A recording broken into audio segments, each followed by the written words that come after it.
G'day friends, Johnny G, Naked Racer Motor Co. Welcome back.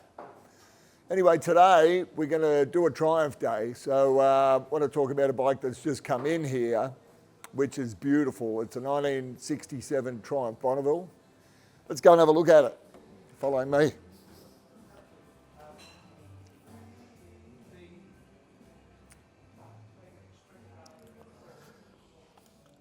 We must get the special ramp.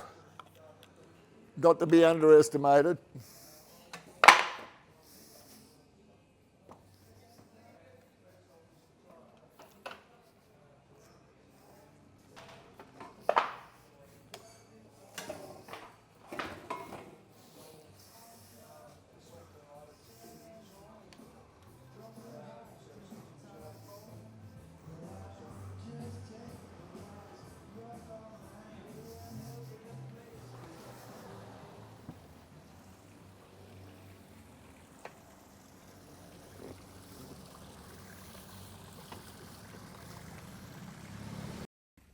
Have a look at this.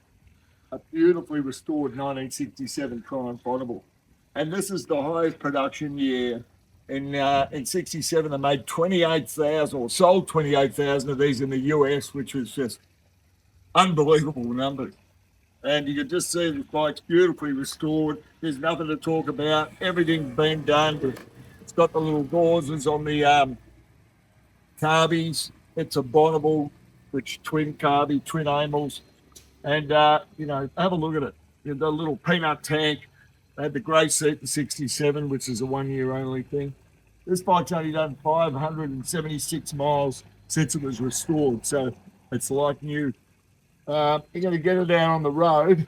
They didn't make a lot of horsepower, but for power to weight, it was amazing. 50 horsepower propelled them to 110 miles an hour quite easily. Simple, beautiful wheels, Dunlop rims, quid-shock rear, telescopic front, simple brake. Bonneville were named after the Bonneville salt flats because Triumph went out there in the 50s and set a few records. By 59, they'd come out with the Triumph Bonneville, and it evolved into this. And the 67 through to 69 or 70, if you like, the last year of the dry frame, are the most revered Triumph Bonnevilles, before the oil and frame, because they were a bit clunky and they were taller and a bit ungainly, but these are just pretty. They have just got the beautiful lines that Triumph Bonnevilles are really renowned for. So we'll take it for a spin and see what we reckon. All right, so we'll turn the fuel on. That's fuel on. Tickle the carby. Got to flood the carby. See the fuel comes out, it flooded, that's it. Turn the ignition on.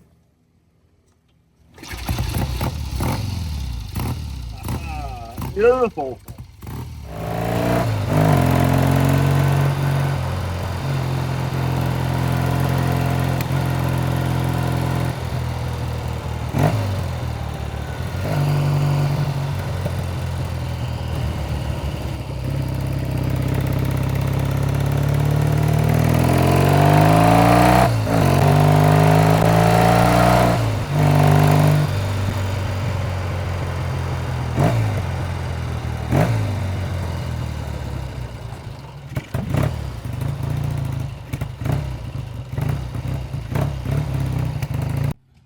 All right, guys, that was a bit of fun. Good bike going down the road. Very zippy, very quick handling and stuff. Great fun in the mountains. I mean, I love these things. I cut my teeth on these. I rode a Bonnie for 11 years straight. Loved it to death. I've got a real soft spot for these. Anyway, thanks for watching. Remember to like, follow, and share. And we'll see you in the next video.